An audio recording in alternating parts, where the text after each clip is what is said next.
everybody, and welcome very much to our next in our Narcissism Expert Series tonight. I'm Rita Hickman. I'm a body-mind expert, a Shiatsu massage therapist, and my specialty is helping coach women who need to get stronger mentally, emotionally, and physically so that they can take back their power in narcissistic and toxic relationships. And Jane is here. So tonight I've got Jane Masteller, who's a good friend of mine. Hello, Jane. I was just introducing you. So Jane is here this evening, and she is an astrologer and flower essence practitioner and into codependency and all of that neat jazz. And so I thought she would be a great expert to bring on for our series tonight.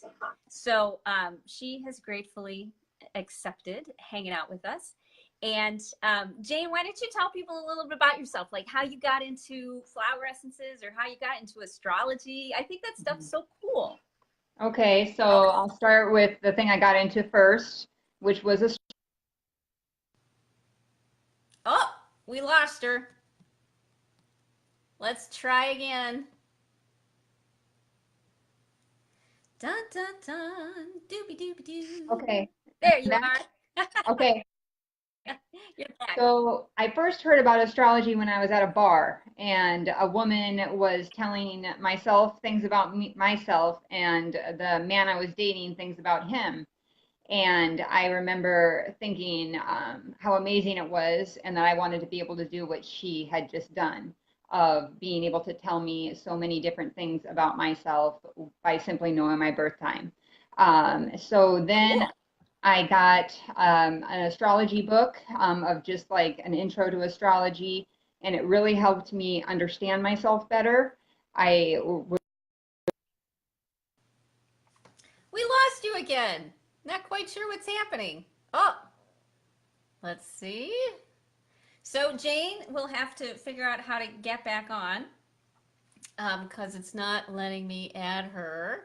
So she was just talking about how she got into astrology because it helped her understand a lot more about herself. And I've never really dug into astrology, but I did have a reading done many years ago. And it's really, really interesting to find out about all these little secret compartments and parts and pieces of who you are that you never really knew. You know, one of the hardest things is we cannot see ourselves in situations, ever. We can hardly ever see ourselves in situations. And so we need outside things like astrology or, you know, somebody who knows how to read the charts to give us this insight, because I was just saying, we can't see ourselves in situations most of the time. You know, it's really hard to see ourselves. And it's not, you know, one of the worst ways to see yourself is doing mirror work. And mirror work is when you find somebody who has all of your worst qualities, and then you get to know them, and then they mirror back everything that you're going through. And that's a horrible, horrible, horrible way to learn about yourself. Astrology is a much cleaner, easier way to learn about yourself. So how you were in a bar and she's telling you all this cool, I lost her again. This is a challenge. What is going on? So we'll wait till she gets back. But I've always struggled with, you know, seeing what my flaws were or seeing even what my strengths. You know, you get insecure, you wonder what's wrong with you. You know, you try to figure out how to fix yourself. You go to all of these gurus and personal growth, and you go to, you know, you go to energy workers, you go to all of this stuff. And Jane should be back on in just a second. You go through all of these things trying to figure out who you are and trying to figure out how you ended up in the hard situations that you did, because it's not easy going through life. You're back. I'm not quite sure why you keep blinking out. No. But there you go. Okay, so you were learning about yourself and you started to get a book, and what did the book tell you? So what I liked about it was that it was telling me things that I had not been able to put words to. Things that had been befuddling me, confusing myself. I was 23 at the time, and it was very refreshing to be able to see it printed out, where then I could underline it in the book and then go back to it and review it. and make sense. This might be a difficult live stream for us to do this evening if this keeps happening. So, okay.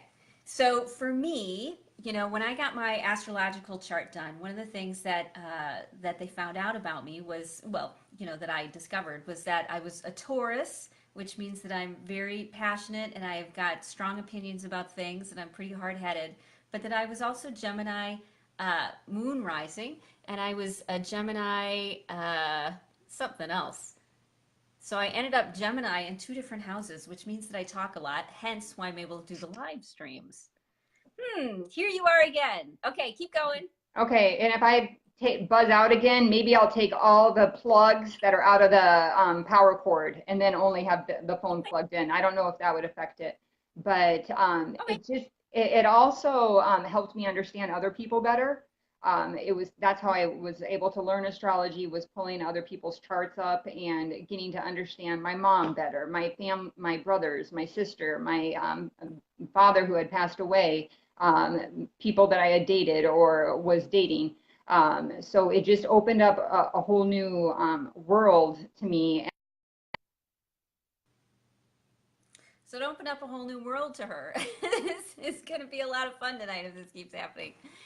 Okay, so when I, found out that I was a Taurus with all of this Gemini stuff going on, it helped me at least make a little bit more peace with myself.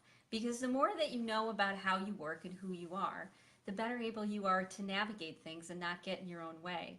The only problem is a lot of times when we're more evolved like that, when we do read things in the charts and we do know about ourselves, it does make it harder to be in relationships sometimes because we end up being a little bit more evolved than the people around us.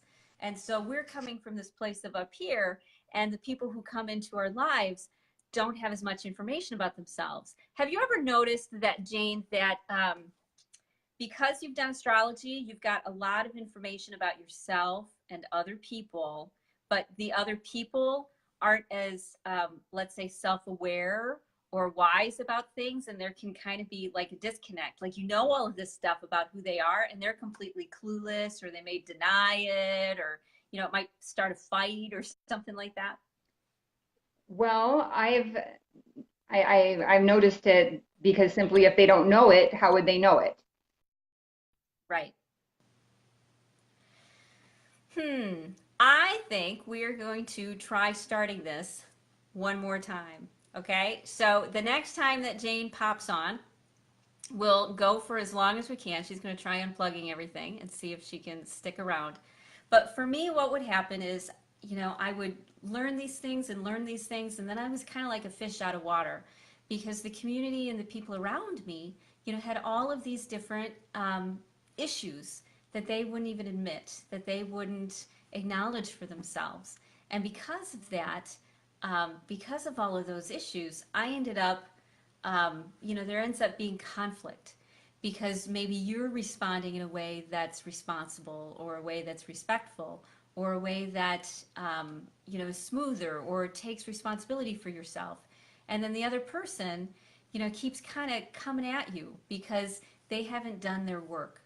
That's one of the biggest dichotomies when you get into things like astrology and you start learning everything you can about the parts and pieces of your soul that you might have lost or ignored.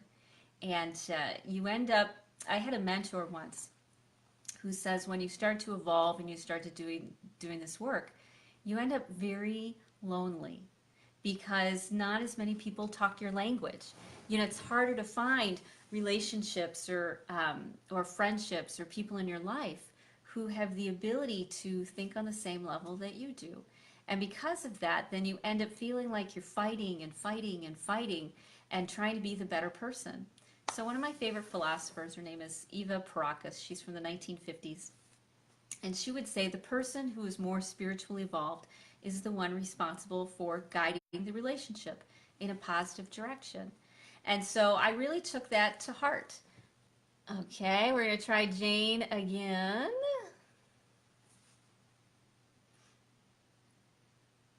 Dun, dun, dun. So I really took that to heart. And when I took it to heart, Jane's back. Hi, Jane.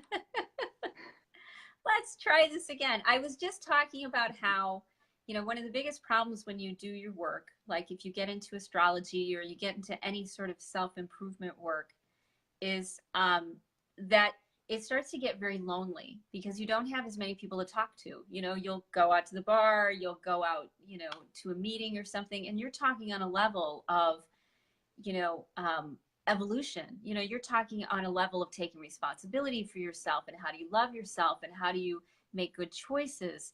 And most of the other people kind of swimming in the ocean around us are still pretty not aware. So, okay. Yes, it can be very exhausting too, Supra. You're absolutely right. And that's part of the problem. It's hard to find good friendships. It's hard to find good collaborators because we're in a place of where we understand ourselves and we've done the therapy, we've done the work, we've done the healing work. And yet, you look on Facebook and you look around at, the people who are coming to the groups or, I've got a coaching mastermind that I'm in. And in this coaching mastermind, um, I'm one of the more evolved people. And that's kind of a problem because then it's hard to mastermind with people that can't. Oh, I lost Jane again. There we go. Add her.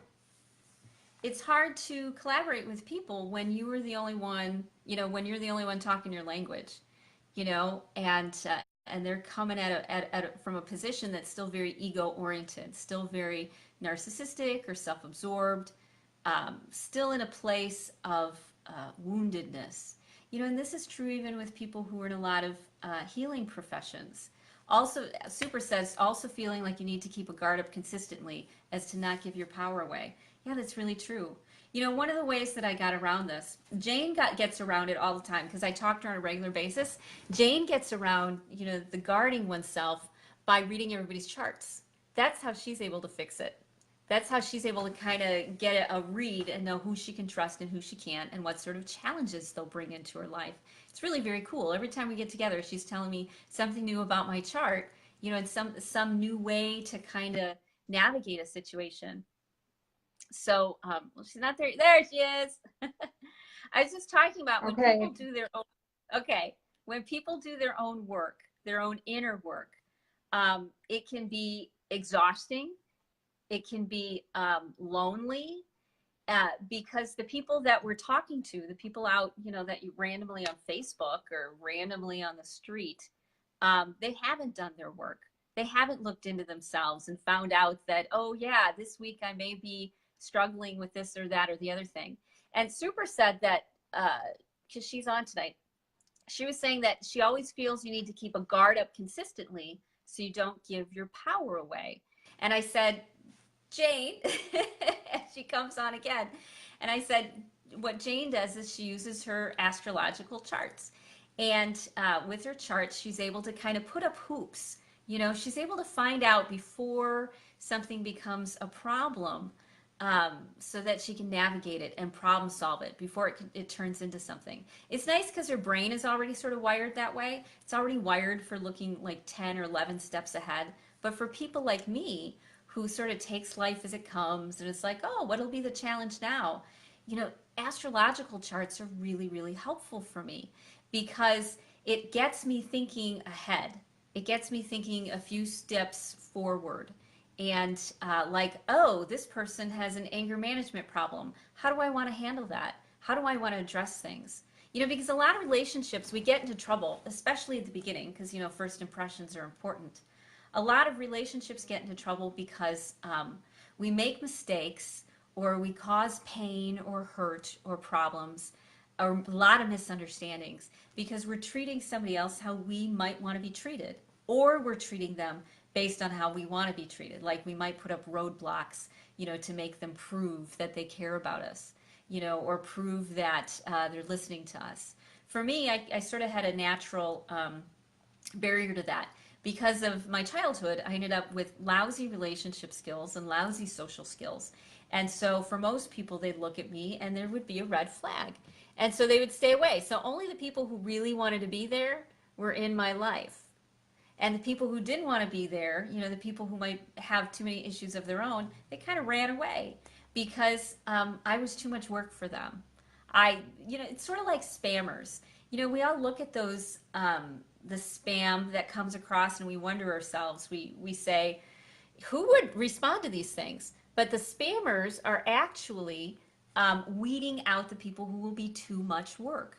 And so I was just saying that I was comparing astrology to spam because when I was younger, I didn't have these great skills. And so it's almost like I walked around with a little red flag to everybody. And everybody who would look at me would be like, oh, I don't want anything to do with her. She's a little bit too weird.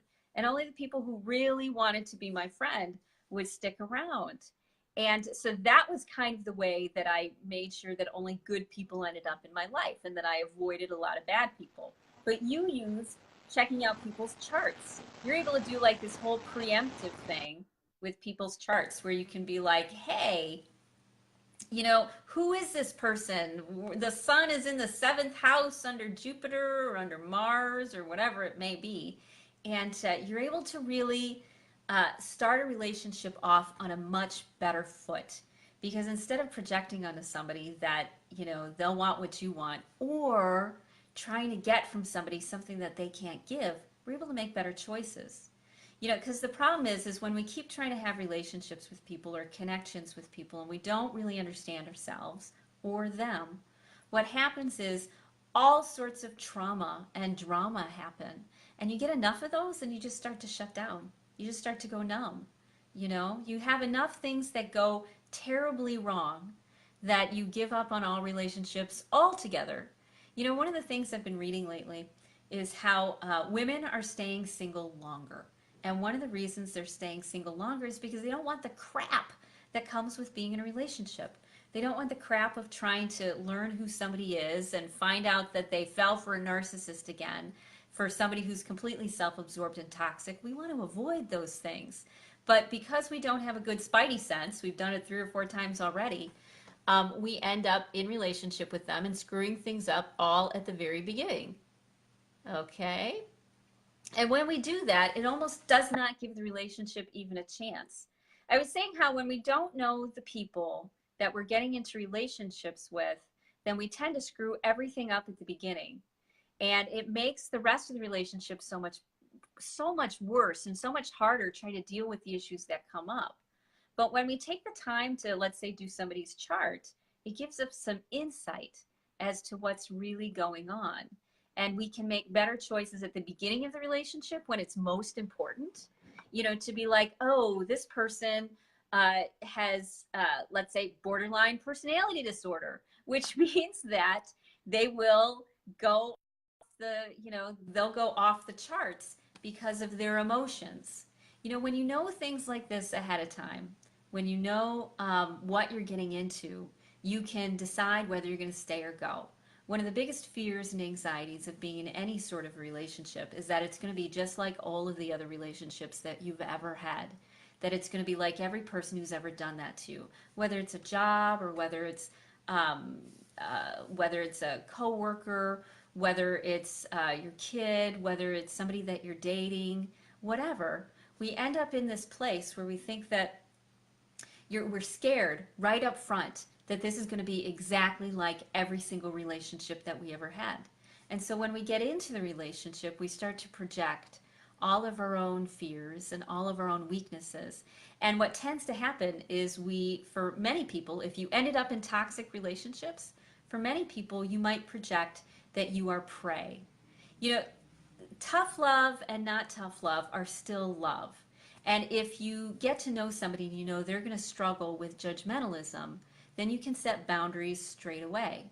You can say things straight away. You can clear up misunderstandings before they really become problems. And that's the cool thing about preemptively looking at astrological charts or reading the stars or reading somebody's palm. I used to have a friend who would read palms, or reading tarot cards or reading tea leaves. I use tarot cards all the time, not because I'm very good at reading them, but because they help me get insight as to what might happen and how I can handle it. It helps give me like a tool that other people don't have to navigate the rough things that are going on and the differences in relationships. You know, the longer I'm in this business of body work and energy work and coaching, the longer that I do it and I look at people's DNA and their wiring, we are all, you know, the combinations, the possible combinations that people can be are mind blowing. You know, I sit there and I look at people and I go, oh, well, they're just like me. People like us do things like this. But nobody is like you. Not one single person is like you. You have some things in common, and we tend to latch onto those things in common and focus on that and try to make the other person fit into that box. And that's what's true. A lot of toxic relationships don't have to be toxic. It's because of how we relate to them that can help make them more toxic. So, okay, we'll bring Jane on again for a few seconds. See how that works? Dun, dun, dun. You know, not all relationships have to be toxic. And not all people who have toxic tendencies will behave in that way. One of the things I talk to people about, hello, Jane. One of the things I talk to people about is that people tend to treat me differently than they treat other people. And one of the reasons for that is because I'm really pretty empathic. And that's like my astrological chart. My empathy lets me read people pretty quick. And because I can read them and treat them in a way that supports them and makes them feel validated, as well as shows that I'm strong and capable and centered, it tends to mean that people will treat me differently. That they may be toxic or bullying in one situation where they feel safer or more comfortable, they're not. You know, let's say, as I said, with borderline personality disorder, a lot of emotions, a lot of narcissism, a lot of toxic emotions, a lot of outbursts, things like that, they come because people feel overwhelmed and exhausted. You know, I know what it was like to be in that place. I know exactly what it was like to be in the place of feeling so horrible, feeling so terrible that that you just you had to behave in a way that was really self-protective. Now, for me, I would internalize it, and then I would get really sick. But for a lot of other people, a lot of what we consider toxic people, they respond in a way that damages everything around them. Can you imagine living a life as somebody who's toxic and destroying all of your relationships all of the time because you can't control yourself and you're scared of everybody and you're insecure about everything and how everything will go? Can you imagine how hard that would be to live that way? You know, and so one of the things that works for me is because I'm so safe, because I see them, I hear them, and Jane uses her astrology to figure that out. She can see people and hear people right up front. So then she can respond in a way that doesn't make people go into their fight or flight. Because once you're in fight or flight, all bets are off. You know, if I'm in fight or flight, my body shuts down. But a lot of other people, the toxic people, when their fight or flight gets triggered, and usually it's on a lot higher alert than mine, when theirs gets triggered, then they behave like complete, you know, out of control. They're coming out swinging, trying to make sure that everybody gets out of their way. You know, my dad would handle it by coming home and having to go immediately asleep because he'd had such a hard day and he didn't want to take it out on the kids, you know, my sister and I. And so he would go to bed, you know, and he would sleep and then he'd wake up and be irritable and eat dinner and then he'd go to bed again because he just didn't know how to handle being in that state of constant crisis. And a lot of toxic people are like that too. They don't know how to handle being in that state of crisis. And because they don't, let's bring Jane on again. Dun, dun, dun. And because they don't know how to handle it, they handle it by swinging. They handle it by, you know, coming out and picking a fight. I was just saying that when you have an idea of who might be a toxic person by reading their chart or by being an empath, it lets you help somebody that you care about because you know how to help them not go into their fight or flight phase. You help them avoid, you know, the triggers which make them feel as if the whole world is coming apart. And that's the beautiful thing about using something like astrology, because you're able to create deeper relationships with people because you understand better and you can then sort of evolve together.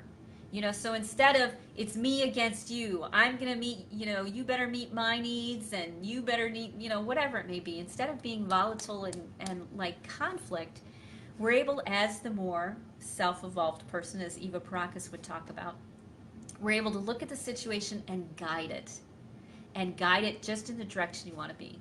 Now, I know there's part of it that makes you think, but wait, they're an adult. I shouldn't have to guide anybody. I shouldn't have to help them along on their journey. You know, especially if they're toxic and awful and they puke all of their stuff up on me. I shouldn't have to do that. But here's the thing: people are under so much stress anymore. If you're looking around, almost everybody is behaving this way. They're all behaving in a way that's sure to make everybody mad. You know, it's like all the bets are off, all the gloves are off. And because of that, because people are feeling so overwhelmed, normal, maybe nice people are now becoming toxic people because they were always sort of on edge anyways. Think of it like as a scale. You know, when you have too many bad things on one side, then it tips the scale. But if you can help somebody that you meet or somebody that you like to put positive things on the other side of the scale to help move things in a direction that's supportive for both of you, then a lot of toxic relationships can get a lot better, or at least tolerable. Because we really can't go hide in a cave somewhere and ignore everybody and stay away from the world at large. We have to interact with them. I once had a therapist, and the therapist would say to me, you know, the monks used to be able to go into the cave and meditate. And that was helpful, really helpful to a lot of people. But the world's getting into such a state that we can't just all hide and meditate. We can't just only take care of ourselves. If we want the world to get better, we have to recognize on not just a metaphysical level, but on a personal level and relationship level that you are me and I am you, and we're all connected in this. We're all one. And because of that, what I do, what happens to me directly affects you, and vice versa. So when we abandon people that we think are toxic or horrible or awful, when we energetically cut them out of our lives because they're not worth it, then what happens is we start cutting out more and more people. And you know what happens after that? They get worse and worse and worse, because now their biggest fears have been realized. They've been ostracized to spend the rest of their lives alone. They already feel alone. They already feel emotionally isolated, because otherwise why would they behave in this way? But they'll never admit it to you. They'll never admit how insecure they are, anxious they are, what they're struggling with. Instead, they'll deal with it by sending nuclear bombs in your direction. Now, that doesn't mean that you need to engage with everybody, because you can't fix people, you can't heal people. You can only give them experiences that help them evolve and grow. You know, and so when you have their chart, when you're looking at their chart, like Jane does, and she totally blows my mind when she does this, you know, she's able to look and say, okay, this is an area that this person needs to work on, that this person needs to grow through. And by working on that, they will step by step, piece by piece, become better and better people. And that's been true in my life with a lot of the relationships that I've had, a lot of the people that I work with, and a lot of the personal relationships. So Jane has tried everything to be a part of this conversation. So I think what we will do for the evening is, Jane, if you're still on listening, I think what we'll do is we are going to try to figure out the bugs, and we are going to do this live stream on a different day this week, because I really think that everybody needs to hear what Jane has to say, and I'm super excited for her to be on. So we'll figure this out, we'll get it all organized, and then she can tell you for herself how she uses these things. Now, in the meantime, hey Lisa, nice to see you. Lisa, I was just telling everybody that Jane's been having a lot of technical issues, and I really want everybody to hear what she has to say. So we're going to be looking at doing this on another evening this week, or possibly this weekend, when Jane and I can figure out a time to get together. But in the meantime, what I want you to do is I want you to start investigating something. It can be anything. It can be horoscopes. It can be, you know, astrological charts. You know, Jane went and found a book when she started to get curious. It could be any little path that you want to follow. to start to get to know the people around you. Yeah, it could just be Facebook, Ashley. Yeah, she keeps she keeps blinking out at me, and but oh well. I think it's Facebook tonight. So I want you to look into one tool that gets you out of yourself, gets you out of thinking, you know, I have to protect myself at all costs, and start thinking, what's really going on in that other person's mind? You know, because a lot of toxic and narcissistic behavior stems from mental health issues. It really does. And there's a whole spectrum. You know, when somebody says borderline personality disorder, it doesn't mean that somebody is incapable of living a life. It means that they struggle on some way with this mood disorder.